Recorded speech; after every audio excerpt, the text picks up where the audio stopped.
tokrat v občinskem informatorju. Dijakinja po protestnem shodu dobila poziv na sodišče. Pacient naj ne bi dobil vabila na testiranje, čeprav je bil v stiku z okuženim zdravnikom. Na Destrniku opravili res potomke stare trte. V Lovrecu na Pohorju vzpostavili prodajni kotiček, namenjen podpori lokalnim pridelovalcem. Nasad malin za uresničene sanje Mitja iz Hoč.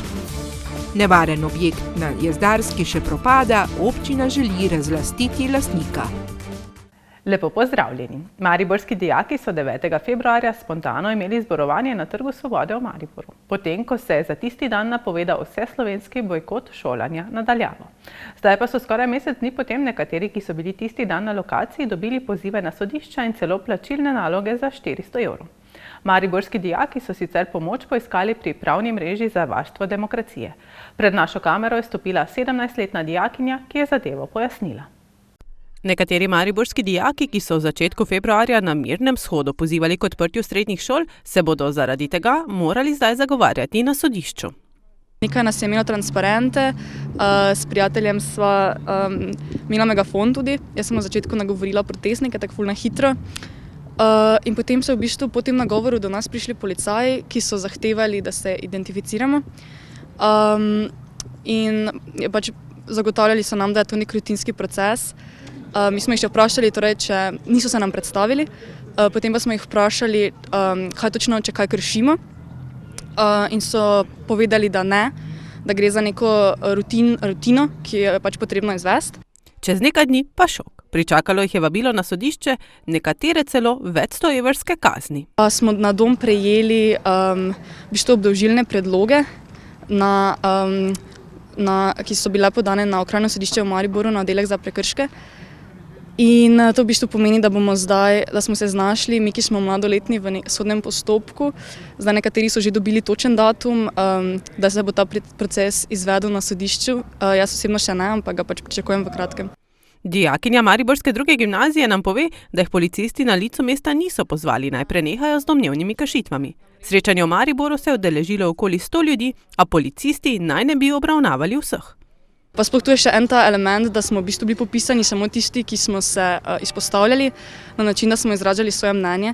Torej ni bilo popisanih vseh 100 ljudi, ki so v bistvu kršili ta ukrep o zbiranju, tako kot je pač piše v teh naših, v tem, kar smo mi dobili po pošti, da smo kršili zakon o nalezljivih boleznih. Tako da pač, če bi vsa zadeva funkcionirala po tem ključu, bi mogli v bistvu dobiti takšno opozorilo tudi vsi ostali, ki so se takrat zbrali. Med pogovorom nas še zaupa, da nikakor ni bil njihov namen širjenje virusa. Ne, definitivno ne. Mi smo v bistvu, 9.2. je bil dan vseslovenskega bojkota šolanja na daljavo. In nekako se je v Mariboru zgodilo, da smo se potem odločili, pa to v bistvu čisto tako na neki individualni ravni, posameznikov, ki smo potem si rekli, ok, potem pa gremo v fizično obliko tudi protesta. In smo v bistvu na nek tak način želeli še potencirati to sporočilo, ki ga je že samo po sebi nosilo šolanje na daljavo, torej da nam je dovolj biti pred ekrani in zasloni in da mislimo, da je možno, da se najde neka rešitev, ki bi pač zaobjemala vse letnike od 1. do 4. Da bi se tako lahko vsaj nek del izobraževanja dejansko preživeli v šolah.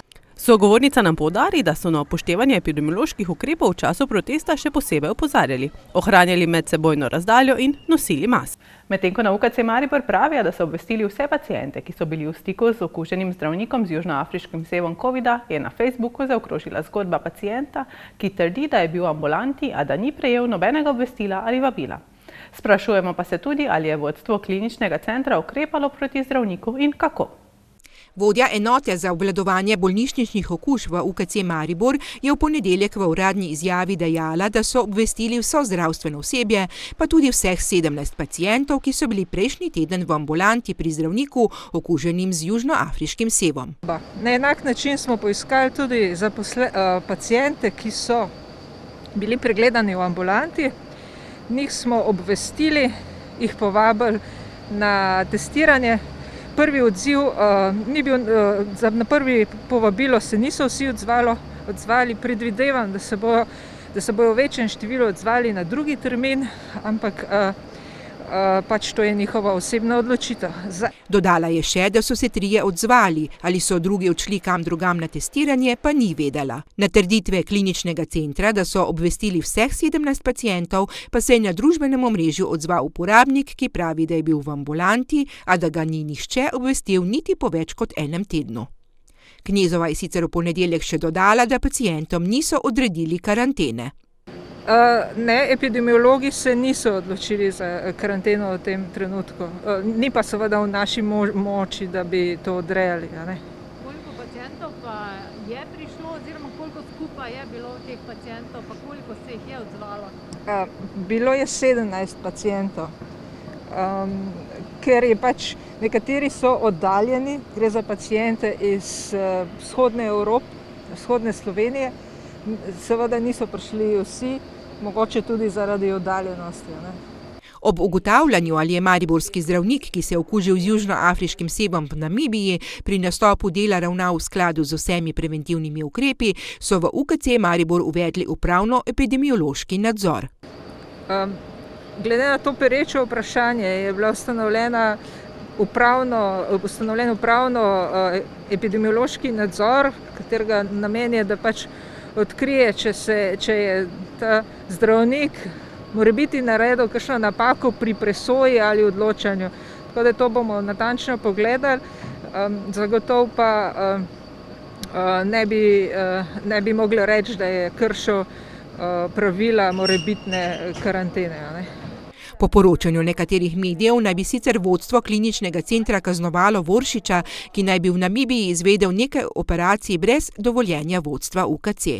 Ali je to res in katere sankcije naj bi bile izvedene ter kakšni so izsledki opravljenega nadzora nad ravnanjem zdravnika v ambulanti prejšnji teden, smo vprašali tudi mi na UKC. Izvedeli smo samo, da naj bi bila direktorja danes odsotna, da upravno-epidemiološki nadzor še ni zaključen. Na ostale odgovore pa bomo morali še počakati. Na Desterniku so opravili res potomke stare trte pri viničariji. Ob rezu je bila prisotna tudi 8. ptujska vinska kraljica Monika Kovačič, ki je poudarila, kako pomembno je to opravilo in posebej tudi, da je vinska kultura na vse višjem nivoju. Res vinske trte je prvo dejanje, ki ga vinogradnik opravi v vinogradu. Od tega reza potem tudi odvisno, kako se trta naprej razvija. Če se res dobro opravi, potem tudi vinska trta dobro obradi. Zato je zelo pomembno, da vinogradnik točno ve, kje prerezati, kje porezati, kaj porezati, da potem trta nadaljuje tisti svoj razvoj in da lepo raste, se razvija in bogato obrodi. Vinska kraljica je poudarila, da je vse bolj viden tudi razvoj kulture pri pitju vina. Včasih je naša štajerska pokrajina veljala, da smo tukaj doma pijanci. Zadnja ta leta se pa ta tradicija nekako obrnila in vsi spodbujamo tako kulturno pitje, se zavedamo, da je tukaj res doma dobra vinska kapljica, jo znamo ceniti in se je ta trend nekoliko obrnil, tako da spoštujemo ta naš štajerski okoliš in nekako ni več tisto, tukaj so pijanci doma, ampak tukaj je doma odlično vrhunsko vino, ki ga znajo ceniti in tudi kulturno spiti.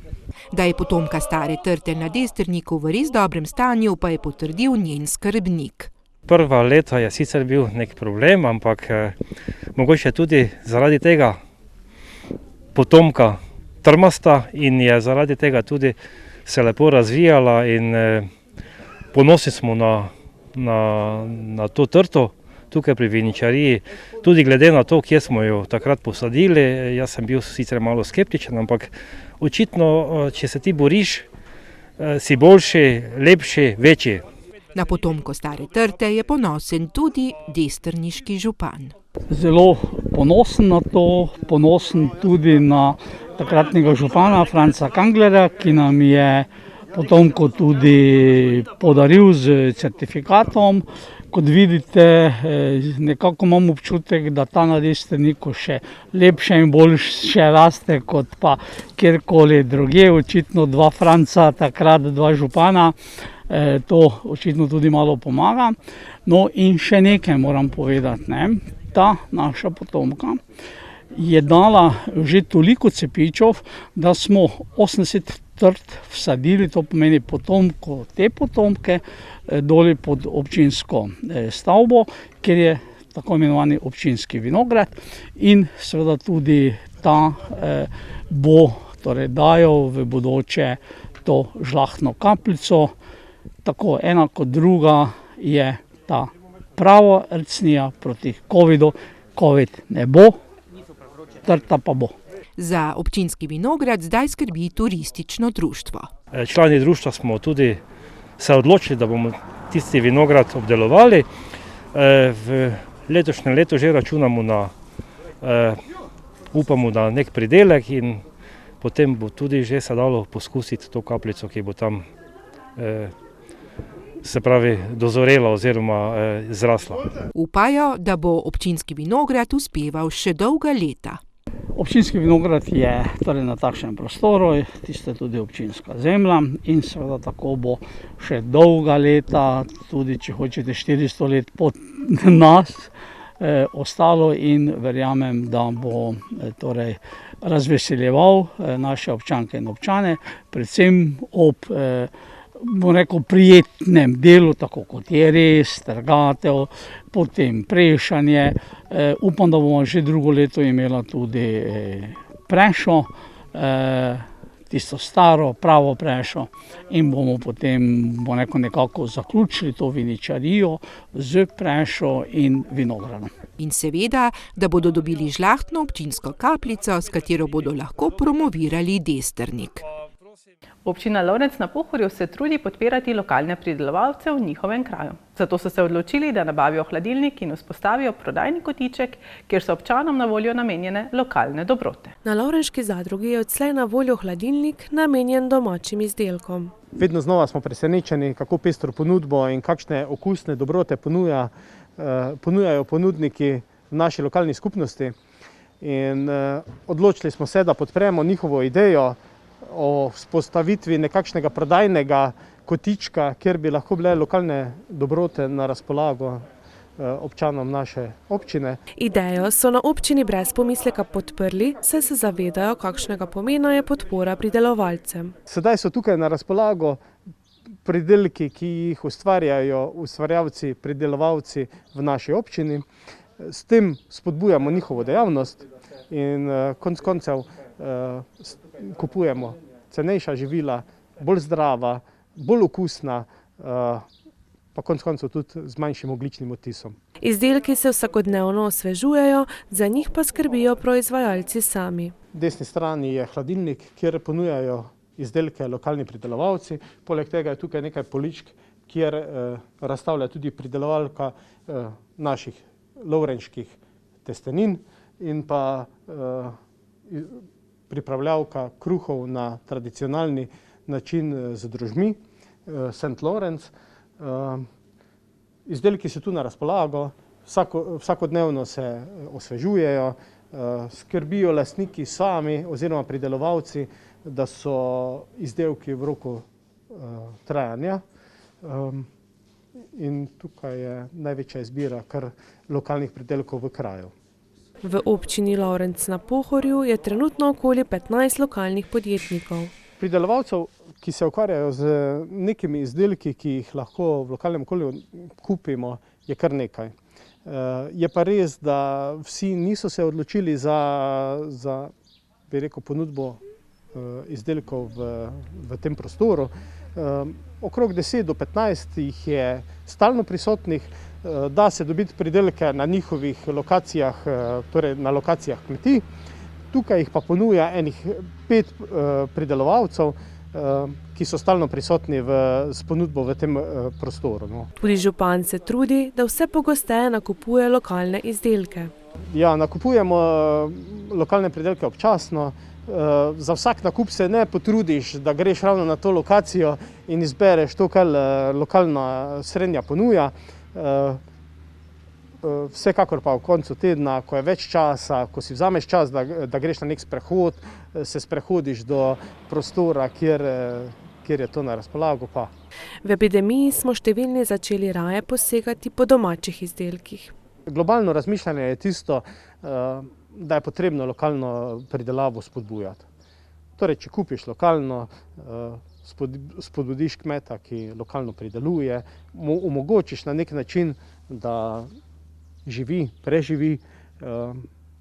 Drugače je pa razlogov za nakup lokalnega več. Sodelovanje Kmetijske zadruge Lovrenc na Pohorju in občine bo zagotovo pripomoglo k večji prepoznavnosti ponudnikov. Vse, ki se želijo projektu pridružiti, pa vabijo, da se oglasijo na sedežu zadruge. Obiskali smo Mitjo Lobnika iz Hoč, ki je študent kmetijstva na magisterskem študiju Fakultete za kmetijstvo in biosistemske vede Univerze v Mariboru. Ustvaril pa je nasad malin. Za ta sadež se je odločil, ker ga pri nas še ni bilo toliko. Vesel pa je, da se je že uveljavil, letos načrtuje še širitev nasada. V pogovoru nam je zaupal marsikaj zanimivega, podelil pa tudi strokovne nasvete za domačo zasaditev malin.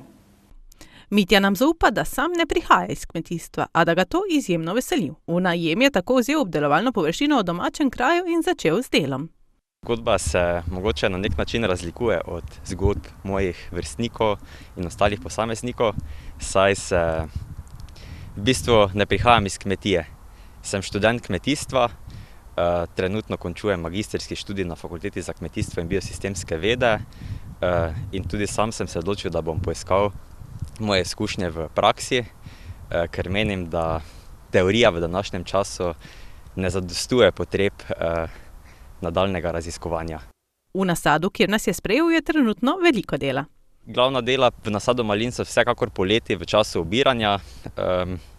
Ne moremo pa reči, da v tem zimskem času ni nobenih opravil tukaj v nasadu. Za nami je že eno prvo večje zimsko opravilo, to je zimska rez malin. Ta v bistvu poteka v času, ko maline odvržejo svoje liste in jo je potrebno opraviti približno do konec januarja. Pokaže nam, kako res poteka v njegovem nasadu dvakrat rodnih malin. Torej v intenzivnem nasadu, kjer se odločamo za eno obiralno obdobje, bomo maline porezali do tal. To pomeni, da te poganke, ki so izrasli v preteklem letu, izrežemo čim bolj globje in jih popolnoma odstranimo. Te poganke tudi čim hitreje odnesemo iz nasada in jih sežgemo, saj se s tem v bistvu obvarujemo pred napadom raznih bolezni, ki bi lahko ostale na teh lanskoletnih pogankih. Poprosimo ga tudi za nasvet za tiste, ki imajo maline doma, za domačo uporabo. Tukaj imam primer, ki bi lahko v bistvu na tem primeru pokazal vsem vrtičkarjem, kako malino obrežejo na domačem vrtu. Na domačem vrtu vam ne bi svetoval reziti do tal, saj s tem izgubite prvorodnost. In tudi na domačem vrtu intenziteta pridelave ni tako velika, zato ne rabite imeti takšnih skrbi za napad bolezni. V tem primeru bi jaz se odločil za ohranjanje tudi prvega obiranja. V tem primeru bomo odrezali vrhnji del poganka, torej ta del poganka, kjer so lani maline že dozorele. Ta del poganka je suh in v bistvu malino prikrajšamo do prvega zelenega brsta. V tem primeru je ta prvi zeleni brst in iz tega brsta bodo izraščali poganki, kjer bodo maja in junija maline dozorele.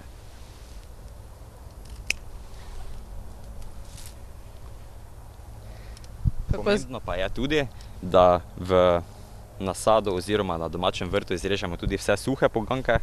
Na suhih pogankih več ne bo malin. Prav tako tudi te poganke izrežemo popolnoma do tal.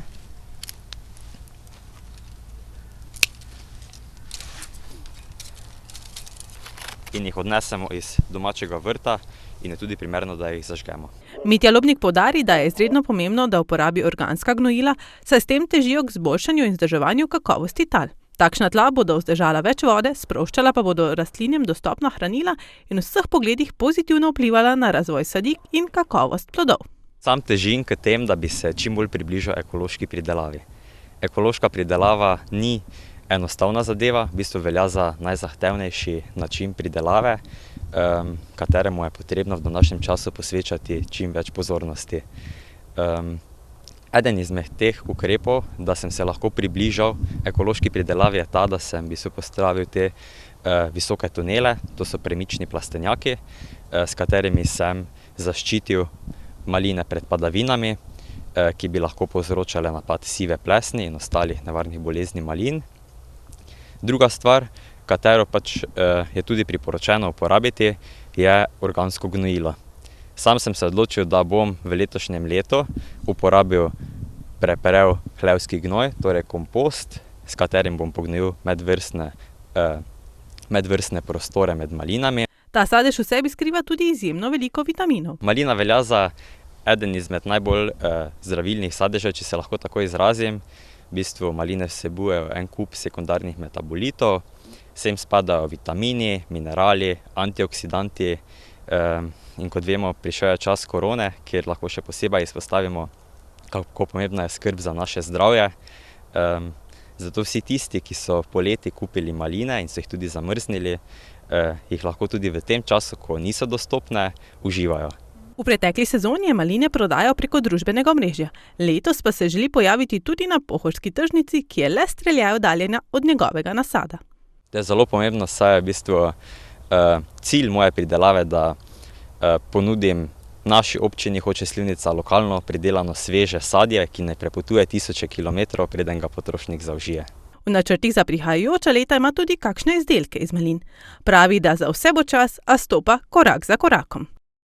V zadnjih letih objekt na Jezdarski še naprej žalostno propada. Občina si je v preteklosti prizadevala priti do rešitve, a zaradi neodzivnosti lastnika to ni bilo mogoče. Po dražbi, ko je objekt odkupilo podjetje iz okolice Ljubljane, je zaradi nezakonitosti dražbe objekt znova v rokah lastnika. Občina si sedaj prizadeva razlastniti lastnika. Kupi smeti celo človeški izločki in sledi konzumiranja prepovedanih substanc. To je pogled na notranjost zapuščenega objekta na Jezdarski ulici v Mariboru. Na problem že mnoga leta opozarjajo tudi v mestni četrti Magdalena. Grejo noter. Seveda mi smo na ta problem kot mestni četrti lahko že večkrat opozarjali, ker to edino pristojnost imamo, več ne moremo, trudili se bomo še naprej, tudi pozivam druge inštitucije, da pripomorejo, da se končno ta objekt zruši in se zgradi nek kulturni objekt, ki bo pač pripomogel k temu, kar je bilo pridobljeno v lanskem letu, se pravi tema dvema čudovitima parkoma, podvozom, drugim objektom, ki so tu bili izboljšani in tudi zdravstvenemu domu, ki se bo sicer tu na naši strani gradil čez leta, tako da predvsem mislim, da pa najprej je prioritetno potrebno zrušiti ta objekt in predvsem zavarovati krajane in krajanke pred kakšnimi poškodbami.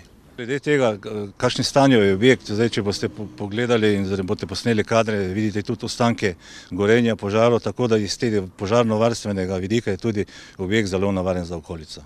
Na občini se zavedajo, da objekt odstopa od okolice in je zaradi svoje dotrajanosti precej nevaren. Mestna občina Maribor je pristopila k celostni ureditvi parkovnih površin v Magdalenskem parku in zelo hitro se je pokazala črna packa in to je opuščeni objekt v jugozahodnem vogalu parka, ki pa po vsebini, po stanju vzdrževanosti in pa po izgledu izrazito odstopa od siceršnje ureditve okolice in pa primerljivih nepremičnin v mestni občini Maribor. Grah v nekaj besedah strne svoje misli in občutke. Groza, jeza, žalost, nevolja, nemoč, zdaj človeka kar strah, da pogleda ta objekt, kam li da še greš noter.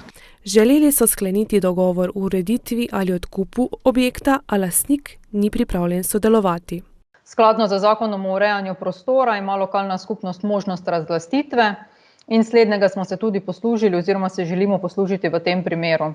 Naj omenim še, da je zoper lastnika nepremičnine gospoda Ibrahimija zaradi nevarne gradnje že voden postopek po 154. členu Zakona o graditvi objektov. V postopku je že bila izdana inšpekcijska odločba, ki je pravnomočna, prav tako pa je že bil uveden izvršilni postopek. Poziv krajanom, naj se ne zadržujejo v bližini ali celo v notranjosti, je zagotovo na mestu. Sam komentar na pogled razpadajočega objekta oziroma objektov, ki jih je več in okolice. Po drugi strani pa pogledamo zelo lep urejen park, kjer se igrajo otroci, ne samo iz te mestne četrti, tudi iz drugih delov. Nekakor to ne sodi skupaj in smo res razočarani, da ne more lastnik objekta premoči toliko razumnosti in pa da mestna občina ne najde z njim skupaj stik, da ne vem, kaj se še da tudi narediti. Pozivam vse krajane, krajanke, mestne četrti Magdalena in ostale meščane, da se izogibajo tega objekta in se ne zadružujejo v njegovi bližini, kamli da še grejo noter. Občina si prizadeva razlastiti lastnika, številni krajani pa si želijo, da bi Magdalenski park končno zaživel v vsej svoji podobi in da bi se jim uspelo znebiti črne packe, ki kazi podobo. Toliko za nocoj oddajo Občinski informator. Na BKTV si lahko ob 20. uri ogledate oddajo na polovici mandata županjo Mestne občine Ptuj. Sveže novice pa najdete na spletnih portalih lokalec.si in mbReport.si. Želim vam lep dan še naprej in nasvidenje.